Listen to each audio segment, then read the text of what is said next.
Once you play a hand, you're hooked, and now it's taking over. A love-hate relationship has just started. Keep your eyes on the prize, try to reach your targets. WSOP, EPT, the best in the world. Your ambitions and dreams, keep your feet on the ground. Start small when you play, and work your way through the levels of the game. Alright, grab a seat, let me take you on a journey. Pay your buying fee, now we're ready, are you nervous? The first hand, 7-2 off suit. Don't be stupid or foolish, yeah you know what to do. Throw 'em in the muck, be calm and patient. Make a note of the players like the ones who keep raising. Now you're learning, noticing tells, and the next hand you dealt, pocket bullets as well. Will ya slow play or bet a lot in the pot? Don't make it too big, don't wanna scare 'em all off. Think careful before you push 'em. Remember, the best seat on the table is the dealer button. Okay, 2 callers, now we're ready for the flop. Put players on hands, what cards you think they got? You think one has king 10, pocket 7's the other flop. King 7, now you could be in trouble. The guy with pocket 7s, he bets the grand. The guy with king 10, he has a little stab. Now it's back on you and you're kinda gutted. Do you trust your instincts or push and hope they're bluffing? Fold to the dealer, live to fight another day. To be a great player, have to make great plays. That's just the game, so play with principle. And when you get pocket aces, they're not invincible. Welcome to the game of poker. Once you play a hand, you're hooked, and now it's taking over. A love-hate relationship has just started. Keep your eyes on the prize, try to reach your targets. WSOP, EPT, the best in the world. Your ambitions and dreams, keep your feet on the ground. Start small when you play, and work your way through the levels of the game. Don't be a calling station, think of amounts. Try to work out percentages and figure your routes. Don't play by the textbook, we structure betting. Mix up your game to keep them guessing. There's different types of players, like tight, aggressive. Then there's loose ones who play pathetic. Yeah, poker's a risk, but try not to fish. Cause when you miss cards you wish you never did. Try to stay focused, like you're in meditation. Never show hands and give away free information. Try to get in big events via satellite games, and keep good etiquette if you're getting outplayed. Don't let emotions build, cause going on till could be the end of your bankroll and shows no skill. Be wise, do research and read some books, but in my eyes I'd say it's 40% luck. In the later stage of tournaments, don't limp into pots. It's all in or fold if you're taking the lot. When playing short-handed, widen your range, cause even a weak ace should be good to raise. Watch out for the bubble, cause you won't get a wage. Exploit small stacks, sit tight and get paid. Yeah, you get bad beats, but you have to face it. It's a complicated game, and that's the basics. Welcome to the game of poker. Once you play a hand, you're hooked, and now it's taking over. A love-hate relationship has just started. Keep your eyes on the prize, try to reach your targets. WSOP, EPT, the best in the world. Your ambitions and dreams, keep your feet on the ground. Start small when you play, and work your way through the levels of the game. Yeah, so that's poker. Gotta be clever, gotta be wise, gotta use logic and mathematics.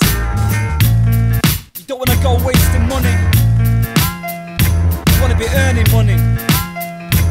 Shout out to all the croupiers, the dealers, the people playing home, all the home games, all the games in pubs, all the casinos, all the online. Yeah, Connect Logic, aka Mr. Logic. Watch out for him, he'll be taking your cash soon. Yeah.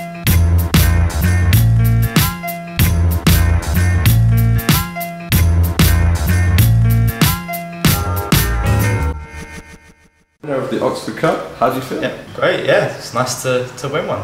Always nice to win one. How did you do it? How did I do it? I can't deny that I ran pretty well. Picked up a few hands, especially on the final table bubble. There were a few spots. Won a couple of flips when I needed to, and that would home. Was there a particular stage on the final table maybe you thought this one could be mine, or was that your mentality from the beginning? Not really, because I went in quite short. I went in maybe like 6th or 7th. So it was only really when we got sort of three-handed that I won a big pot with King 10 against Ace 9, all in pre. And had the chip lead and didn't really look back. Now we can notice you're wearing a badge, the Firm Poker. Can you tell us a bit more about that? Firm is like a coaching and staking company, so we take on clients that apply to us for backing or coaching, and we coach them and turn them into winning players. And you had obviously a £50 bounty on your head today. Yes. So what's going to happen to that? Well, we protected the bounty pretty well, so I don't know what's going to happen to that. But well done for protecting it. Obviously, yes. 200 people trying to win it today. Yep. They all failed. Have you got any advice for aspiring poker players that perhaps want to go pro or perhaps win the Oxford Cup one day themselves? Just keep studying, keep playing, keep hammering out the volume, and you'll run bad, you'll run worse than you've ever known, you'll run better than you've ever known, but in the end, if you play well, it'll come good. I mean, I'm only 21, like, I can't really stand on my high horse and say like what everyone else should do, but you know, I've done alright. If there was anyone you could play poker against in the world, alive or dead, who would you like that to be? Probably have to be Stu Unger. Like, just crushed live poker like no one had ever known before. I won the World Series twice, and not against like small fields either. People still say, like, even though Phil Ivey is around now, that Stu Unger was still the best poker player that ever lived. So. Today we obviously had a good number of pros in attendance. Did you tangle at all with some of the names we had? No, I didn't really get on the same table as anyone. Any sort of main guys. I know Michael Greco was here, Gus Hansen.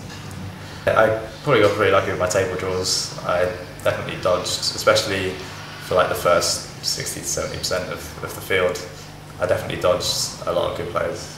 So the table draws were favourable, you know, it's another thing that just helps. So. Well, a very deserved champion. I hope we can tempt you back here next year to defend the title. Has to be done. Excellent. You've done a lot of these Oxford Cup tournaments. What did you think of this weekend? Oh, I loved it. It was a great weekend. This is number 10, so we wanted to make the 10th anniversary like a really big event. And thanks to Gus Hansen, he's really helped us out by supporting this Oxford Cup and coming over, you know, off his own back from Monaco where he lives now. And yeah, to play yesterday with the students at the Oxford Uni and to be part of the Oxford Cup £20 rebuy event here at Oxford University, you know, it's just been fabulous. Really great weekend. Where do you see the future of the Oxford Cup? How are you planning to make it bigger, better? What's happening with the Oxford Cup? Well, there's never really been a long-term view. I mean, from the very beginning, the Poker Society was born out of sort of friends' suggestions to get a bit of start-up money from the university, get some better equipment, you know, and so forth. The Oxford Cup was then born with the idea to get some of the pros coming to Oxford and maybe the students having an opportunity to just play against them for small stakes, because, you know, the students can't afford to put out the massive buy-ins that, you know, that Gus Hansen would play for. So, I mean, in that way, more of the same. If we can get more professionals coming along to play the students in these types of events, that's exactly what the Oxford Cup's all about. So definitely more of the same. And in terms of attendance today, we had over 200 players. You know, in a one-day event, that's just makes for a great atmosphere. You know, lots of great feedback, and yeah, Oxford Cup's always been great. And to mark the 10th anniversary this way with Gus Hansen coming over and several other professionals as well. As you know, we've had quite a class field today, so it's been fun. And you know, I just thank all the celebrities that take the time to come over, because they're clearly not here for the money, but it's a good laugh. You've probably been to a few of these kind of events. I was wondering what you thought of this one, the Oxford Cup. Well, obviously I've played poker tournaments before. It has been a while since I've played a £20 rebuy tournament, I will admit that. I mean, I usually stick to the major tournaments around the world, so it has been a while, but it's been fun today. Unfortunately, I didn't make it very far. I just got knocked out, but that's what happens in poker, so it was a good event. Next year we want to make this bigger and better. Any advice? Well, I'm not too familiar with the university system here in Oxford in the UK all in all, but I mean, to me it seems like a pretty good turnout with 200 plus people for this event. I mean, I can understand that it's more people than you've had the last couple of years, so obviously I'm always fond of poker growing everywhere here and there, and I think university college crowd is a good place for a poker club. It seems like you got some good people working on it, so I'm sure you'll get a good crowd next year, and hopefully even bigger than this year.